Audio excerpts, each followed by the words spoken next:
again ahead of time for Riot. Because, I mean, granted, I still want to work on casting. I don't have any qualms about Riot about this. I bet something's work on. It's a new game. You guys are working through these problems. I'm not bashing. Like I said, everything else about this weekend was great. It was amazing. I just want to see those slight changes made. I mean, I don't think they're hard ask. I don't think they're anything major. I think there's going to be changes probably coming with this, and I hope to see it for Atlanta or something coming up. Hello, everyone. Welcome back to the channel. For those joining for the first time, my name is Rav. A content creator. Pretty much enjoy your TCGs. Try to be caster. But as the title states, we're here to talk about the Riftbound Los Angeles Regional. Not Los Angeles. Sorry, Las Vegas Regional. I recently came back, literally just came back like within the past 12 hours, so don't mind me. I'm a little bit jet lagged at this point, but I wanted to talk about everything that happened, everything, thoughts, opinions, etc. before I forget it all. So, as you can tell below, everything's going to be sort of time stamped. So, if there's a certain item you want to go through and find and I talk about, feel free to click on the timestamps down below, get to where you want to, because I'm going to talk about what I played, my first 4 days, my matchups, etc. Give a quick breakdown of my event. And we're going to go over the good things I liked about the event, the things I didn't like about the event, and sort of the horrible things about the event. I will preface this. I liked the event as a whole. I liked everything else about it. It was a very fun time and experience, but like I said, we'll get into all that later. But until then, we're going to go ahead and talk about sort of what I brought to this weekend and how everything went, how matchups went, and we'll go from there. So to start with, we ended up going to Las Vegas. You can tell I was bringing over, I had 2 decks with me. I couldn't decide between the two, between like last minute. I had Miracle Jinx and I had Miracle Silver. Huge fan of Miracle Silver, but I was like, Miracle Jinx might be good. Like, whatever, I'll bring it with me, we'll figure out day of.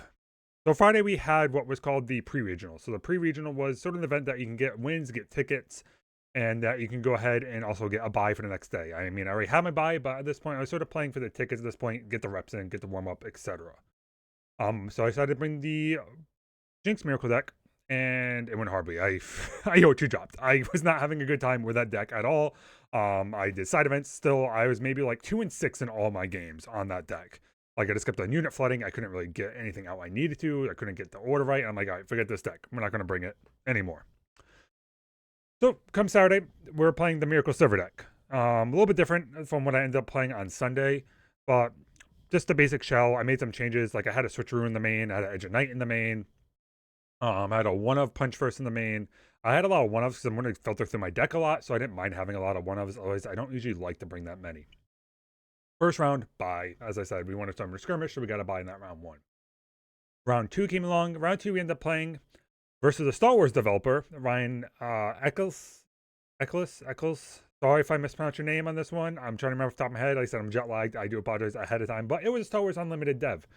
They were playing Red Purple Miracle Annie. I was like, okay, that's interesting. Did the thing, comboed off, did Miracle, but then I did, and I just quick lost. I was like, okay, it is what it is. Not to reset. We go into game round 3. Round 3, I won. Round 3, I won versus. Oh god, what did I play against round 3? Round 3, I played against Victor. We beat a Victor deck. We just saw what we needed. We hit the combo really early and just ended up winning it out pretty quickly. Round 4 came around. Round 4, we lost to Red Purple Jinx. So I was like, cool, we're 2-2. Red Purple Jinx Miracle beat my butt. Like, it's sort of just one of those things, it is exactly what it is. You go and so now we're 2-2, and we go into round number 5. Like I said, those games I lost, it wasn't even close. Like, the games were just one-sided. It was a stomp. Flat out a stomp. There's nothing in the world I could have done about it. Going into round number 5, I played versus. Now I'm going to try and think about what I played against. And folks, this is why we bring a notepad to our events and write down what we play against. Round 4, we played against a Teemo. It was Teemo list, sort of the one that best of, I think, last weekend. They were telling me they already built the shell out of time, so they were like already on this list. But it's Teemo, they were close games. I mean, game 1 I won 8-7. Game 2 I won 8-5. They were very close games as a whole. The games are super close, very competitive game. Shout out to my opponent. They played very well in that. I just ended up having like a nutter, just got through out of it. But it was very close games. And so now we're 3-2. I'm like, all right, we have I mean, we could still day 2 technically. I don't know if we even want a day 2 at this point with Sivir, but I mean, we could be playing for a best of. But we'll talk about all that stuff later on as well in that good, bad, and ugly section because there's some mindsets I have to talk about with how that works. So, and I apologize ahead of time if anyone can hear. We got a new puppy. They're crate training, so they're crying a little bit. They're not currently not happy that they're in the crate. So I apologize ahead of time for that one. Not much I can do about it. In round number 4, we played versus, what do we play against? I can't even read my own handwriting. So, Kaisa. I mean, base killing Kaisa. It was close. Game 1, I lost 6-7 or 6-8. Super close games. They just ended up hitting the top deck that won them out.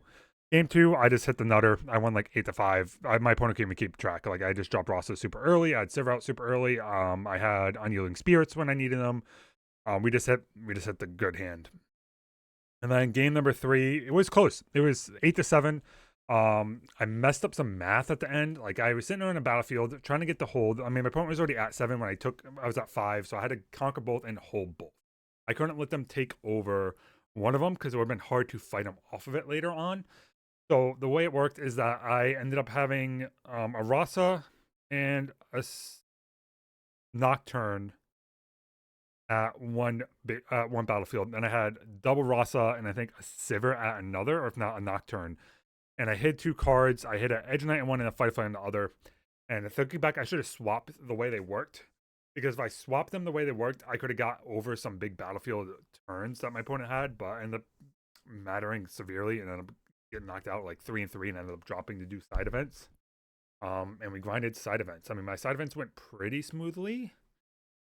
Did my side events go smoothly? No, I couldn't even really do. I think I did one side event. There wasn't too many side events I could do because, again, I'm going to talk about this all very shortly. We're going to this in like very quickly, but just sort of how it worked out on their timing and when events ended for side events, because the hall closing, like a lot of things end up being really weird on that timing possibility and how pretty much that was a whole work.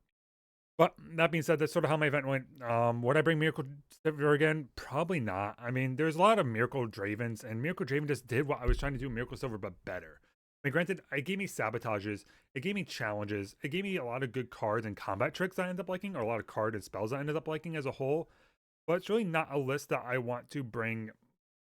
Probably again, I wasn't really enjoying it. I mean, it doesn't get over the wall of mid-range Draven. It sort of falls short at times like Kaisa, because if a Kaisa just has singularity, it just kills a lot of your units, and unless you're having Unyielding Spirits, it's really hard game 1 or hard bargains. It just made it a really rough time as a whole to just deal with as an event. Like if I go back, I would probably end up bringing something like Isa or Jax or Lucian look fun, maybe some Rek'Sai. Just end up having fun for that. But like I said, we're gonna go over what I'm gonna bring probably because I am signed up for Atlanta. Full transparency, I am signed up premium badge for Atlanta. Like I said, I'm gonna go and I'm gonna talk about sort of what my mindset is gonna go into that very shortly as well. But let's go ahead and talk into a couple different things now. So for those who clicked the timestamp, here you are. You're here for the good. So the good parts about the Las Vegas Regional. The hall itself is great. I loved walking. I'm not going to post videos or anything like that. Like there's so many videos already out there and images out there. I don't need to recap everything for everybody. Walking the hall, I had a standard badge and then premium. My buddy got in early. My buddy rushed to the merch wall pretty much early on when we got there, but he ended up having to leave that. But again, we'll talk about that shortly. The hall itself was great. The layout was great. It was a huge hall. Everything was well organized for the most part. Like they had where their merch wall was, how their prize wall was. They had different banners or flags set up for their side events because each side event was done by color. So you knew exactly where to line up to get queued for your side events. The layout was great. I mean, the food court sucked a little bit. You had the merch wall in the back. You had the casters. You had the future match table, and behind that was the casters. And then you had your viewing area. You had your learn to play the card slingers versus some pros, some other people, the vendors. Overall, pretty good. They were pretty well priced for the most part. Shout out to one of them. Millennium Games had probably the best pricing out there. They had the least card amount I could see, but their pricing was phenomenal. I went to them pretty much every single card I needed to at this event. So shout out to Millennium Games, not sponsored. But the judges were awesome. A lot of good judges, a lot of good judge calls. They answered very knowledgeable. A couple of appeals I seen came up, and then they went to go ahead and the appeals were pretty much the same for the most part. Maybe a couple of different weird rulings either here or there. but everything I could hear for the most part, everything was really well run. So shout out to Riot Games, shout out to UVS. This was overall a great event to attend. Like I said, I'm attending again. I'm going to Atlanta, and I'm probably going to go to Hartford. Like these are super well run out. They're super well thought out. Like it was great. And shout out to PPG technically, because PPG I think was technically the TO of this event. So shout out to PPG for everything that they did. There's not really much to talk about. I mean, I'm happy to answer questions in the comments or tag me on Twitter or whatever. I'm happy to answer questions about what people thought overall. But like I said, it was a great time. I would do it again. I saw a lot of familiar faces, a lot of Legendary Terror pros, a lot of Legendary Terror players I used to talk to at the time. I think Sunny was there, Sir Turman was there, Casanova was there, Akato, Alan. You had a lot of the guys I used to play with Grand Archive with. So a lot of TM32 pros were there. A lot of main deck gaming pros were there. Caben was there from True Champion Gaming. Like I saw so many familiar faces at this event. It was wild. Like I'm super happy the game brings out a lot of people. The game's fun to play. So I'm really happy that we're hanging out. I saw a bunch of people I enjoy just sort of go. So now we're going to get into the bad things. The bad things is the merch wall limitations. Like I said, I had a buddy that was there. Premium badge. He didn't get this year. Like we're at the front of the line. He was like one of the 2 wraparounds. Got on the merch wall. Didn't have enough time to go through the merch wall line before round 2 started. Or round 1 started on Friday. For the pre-regional. So we couldn't really get what we wanted. So like, okay, whatever. It is what it is. Again, we'll talk about that event stuff after. But the merch wall itself, when we finally got there like late Friday, early Saturday, nothing was sold out. Like we wanted the Spirit Blossom pins. They were sold out. A couple of the plushies were there, thankfully. I mean, I had to go. There were 2 different sides of the merch walls. One merch wall told me they were sold out of plushies and they won't stock anymore. I went to the other side and they had the plushies and they found them in the back. You know, the other one already looked in the back because they didn't have them. So I'm not sure what happened with that. But a lot of items were sold out early, which was weird, and especially that there wasn't like a day limitation or anything like that to start with. Um, so I'm not sure what happened. Like I said, I really stuck to High Spirit Blossom pins. Like that was the only thing I really wanted there, and there wasn't really anything there. Or something was bad. It wasn't horribly priced. Got a lot of things I wanted. Was able to buy my box. Got my badge stamped. I got my wife a little Dragon Poro plushie, or Elder Dragon plushie that she's enjoying. So I was able to get that stuff. We go into the other things though. Bad. So I talked about side events and I talked about the main event. I might go a little out of order on this one. I apologize. Like I said, I'm going to try and go as much as possible. I'm just sort of spewing some thoughts about whether I went with a buddy and we're trying to break down like the value of attending these events. So, as for those of you who are returning to the channel, you know I used to play Grand Archive. For those who don't know, I used to play Grand Archive. It's what this is my ambassador one. Another mat out made. A mat over here, and this is this Red Zone Rogues Gundam theme. I played Grand Archive heavily for like a year. I casted an event. I cast every now and then for them, and it's a rewarding game. All right, they have a really good system in place where if you get day 2 in Grand Archive, you get a couple of different things. Day 2 rewards, which is a minimum of 32 players. So just like UVS, you have points. You get a day 2 promo. The promo card in Grand Archive goes towards your nationals. So the way they do the nationals in Grand Archive, they have a point system. And each card, depending on where you get your like Ascent, a Store Champs, etc., have different point value, and they're all different cards. These cards are playable promos. They are promos you can use in your deck, and then after you can turn them in for a signature version of the card. Awesome, super rewarding, super initiative, as well as a playmat for getting day 2. And this is where I find Riot's dropping the ball, because day 2, you get really nothing for getting day 2 in Riftbound. So Riftbound, there's an argument made that you're fighting for best of metal cards, which sell for like 5 figures, which is great. But I'm not going to use my buddy's name here, but I'm going to use him as an example. So if you know who you are, if I'm talking about you, apologies ahead of time. I'm not going to use your name because I didn't ask permission for this. So a buddy was 6-2 on Kaisa going into day 2. He got his second round loss early. We did the math. He's pretty much already out of top 8 prizing. The top 8 prizing is not a comparable on this event for him. But he is running sort of a popular deck. They're running Kaisa. So you have a decent amount of Kaisas fighting for a best of metal card. You could have any of X1s. So you really got to hope people do horrible and you win out to get a best of metal card. So they go there. They go like, get like 2 more losses or something like that. Not enough to qualify for top 8, like we said. And didn't get best of metal card. He pretty much wasted 2 days of events for nothing at all. Nothing for day 2, nothing at all. Which is sort of feels bad. Like you look at Grand Archive, you look at Star Wars Unlimited, there's a lot of promo packs, there's a lot of playmats, there's a lot of different incentives for getting day 2, where right now there is none. Like, unless you're a top grinder or getting the best of metal card where you know you're getting that best of metal card or like a rogue deck, there's no reason to go to grind day 2 main event. There's literally just no reason at all, no incentive at all. You get nothing for it. You've spent hundreds and hundreds of dollars to attend this event and get nothing to show for it. Because of the fact you're grinding day 2, you're grinding day 1, you cannot go play side events, you don't even get tickets. Like, the main event doesn't give you any tickets for wins, which I think is absurd. Like, that just needs to change. Give out 2 to 3 tickets per win. Boom, easy. Problem solved. Partial problem solved. At least you get something. You have to go renew them for something. Because of the fact you're grinding now day 1, day 2 of the main event, you have no chance to go do side events. You get nothing off the prize wall. You didn't even get your best of metal card. You just literally gonna walk out of this event spending $100 and get zip. Which is just, I think, a bad precedent. Like, something has to change in that process or you get something for it. And I'm hoping Riot changes this going forward. I think it is the loudest complaint I've heard from people. I hope they're taking this feedback seriously, which I assume they are. Like I said, I want to talk about this being the ugly part or the bad part, but Riot is super great at listening to feedback. Dave Tron, all of them, they're awesome people. So please don't flame them or anything like that.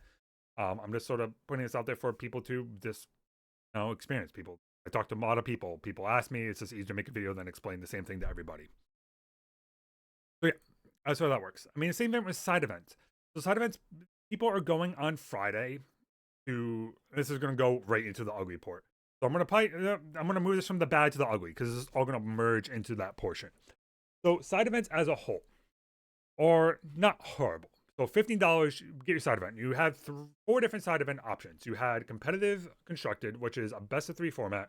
Play 3 rounds. Whoever wins the whole thing goes undefeated in those 3 rounds. Gets 24 tickets. You have a best of 1 format. Best of 1 constructed. Every win you get 2 tickets. Total of 6 if you get 3 wins. You had a free for all, which is like, again, I think a total of 6 tickets if you get first. Same thing with 2v2. Excuse me, if I could be wrong, don't quote me on that. I remember off the top of my head. So you go ahead and do these events, grinding tickets, and it's not worth it doing if you're by yourself. It's worth doing if you're with a team. Honestly, the best way to do is go and pool your tickets. And this is where it comes to the ugly part, is the fact that because, say, myself and my buddies were playing on Friday, the pre-regional, to get 48 tickets. By the time that event was done, people who were grinding side events already bought out 4 metal cards. Or 5. 4 or 5. Because I'll wake up Saturday morning and I heard Ori was gone on Friday, I knew. Iso was gone on Friday, I knew. Raven was gone on Friday, I knew. And Ezreal was gone. I feel like I'm missing a waifu card. But those are gone already. And then I wake up Saturday and I heard, like, Jinx was already sold out. And I think Miss Fortune was already sold out. Like, wild.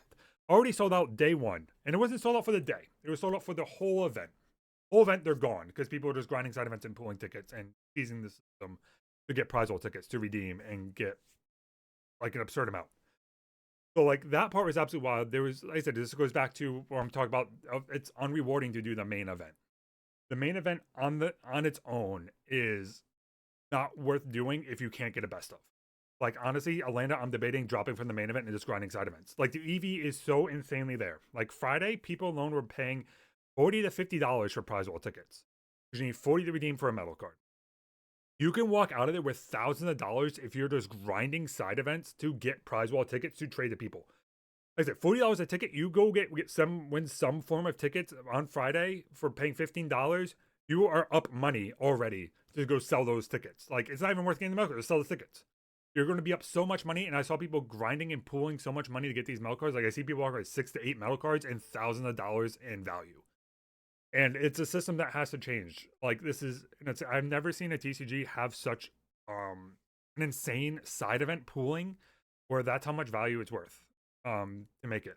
I mean, don't get me wrong. I love the metal cards. I love the best of cards. They are amazing cards. Like, I love them. They're great. It's something new, something unique. Like, I wish Flesh and Blood did it or Grand Archive did it, but no, Riot's done it. It's kudos. It's amazing. But it's also a weird limitation. Like, it's 105 of these metal cards. They're just metal cards. They're not etched like the best of, and like maybe limited per day or something. But the fact that they even limit 1 per person, I'm seeing teams walk away with a bunch because they're just pulling tickets, is just absolutely ridiculous. Like, their team of 6 is up like thousands of dollars for attending this event. And they never even have to touch the main event at all. They just grinded side events all day. Because they just bought out the best of Ari's, Kaisa's, and selling for $2,000 to $4,000. Like, I think Ari right now is listed for $4,000 for a metal card. Like, your valuation for that is absolutely ridiculous. So I'm hoping that we see something change with the prize wall system, side event grinding, and the metal cards. I just want to see something change about that, and the ticket system as a whole. Like, something needs to pivot with those things. Like, that's the only bad thing I've had about this weekend, because right now your main event is not worth playing in. The main event is not worth it if you're not a top like 16 player in the whole hall. And to be honest, most people aren't. Like, sorry, most people watching this video probably aren't. Like, I'm probably not myself. Like, unless I get lucky and have insane polls, like, I'm not that lucky. I'm not that type of player. So it's like, most of just go drop and go grind a side event. It's just honestly more value. Because you want to know what we're talking about even more?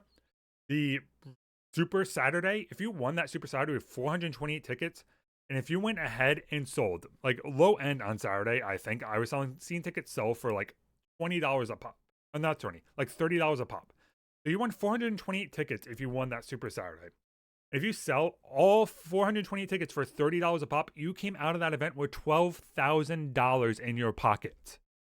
That's just ridiculous value. Versus playing in the main event and just not getting anything for it, and making day two not getting anything for it unless you're a top player. Again, I'm going to preface this. I think they're going to work on the system. I think they're going to go ahead and work on these changes. I don't doubt, like, this has been something I've heard multiple complaints about. I don't doubt there's something that Riot isn't going to change. I bet they are working on something for it. I don't doubt they're just burying their heads in the sand. Especially for the fact that how much money Riot is making off these events. There's no way you're telling me that they are in the negative. They have so many vendors. They have people paying $500 to $100 a ticket, buying boxes off the merch wall, buying a bunch of things off of their merch. Like, there's no way they're not up in value of this event, that they can't easily make these changes to make it worth more value as you watch indie teasers do more. I mean, even then, you can technically come out of better value than the winner, technically speaking, or even a second place finisher in the main event. Because granted, the second place Draven didn't even get a best of metal card. So I think they just walked out there with a couple $1,000, and that's it. That's all they walked out of there with, where if they just played the side event, they would have been up more money than just grinding and getting second place. So I think there's going to be something in place that's going to have to change. I think Riot's going to work on it. I think they're going to evaluate it. Yeah, let me know in the comment section below. Let me know. Tag me on Twitter. Tag me wherever if you want to discuss these points. I'm happy to discuss these points with people. Well, this is sort of like the math I came out to when I talked to my buddies about if it's even worth grinding these main events or just doing the side events and just getting the value out of it, which I think where it's going to be. But yeah, I'm going to leave it there. I hope everyone enjoyed. Like I said, I'm going to preface this. I hope to see some changes by then. I'm really hoping. Otherwise, I'm probably going to drop from main events and just grind side events in Atlanta. But yeah, let me know what your thoughts on the weekend. Let me know what you guys thought from watching. I hope to see you all in the comments. I hope to all see you all in Atlanta. Those you'll probably see me in some from Capsy. I have hoodies. I have things I wear that usually make me stand out. So if you see me at one of these events, make sure to stop by and say hi. I'm always happy to talk to people. But with that being said, I'm going to go ahead and wrap it up here. I will talk to you all later. Peace.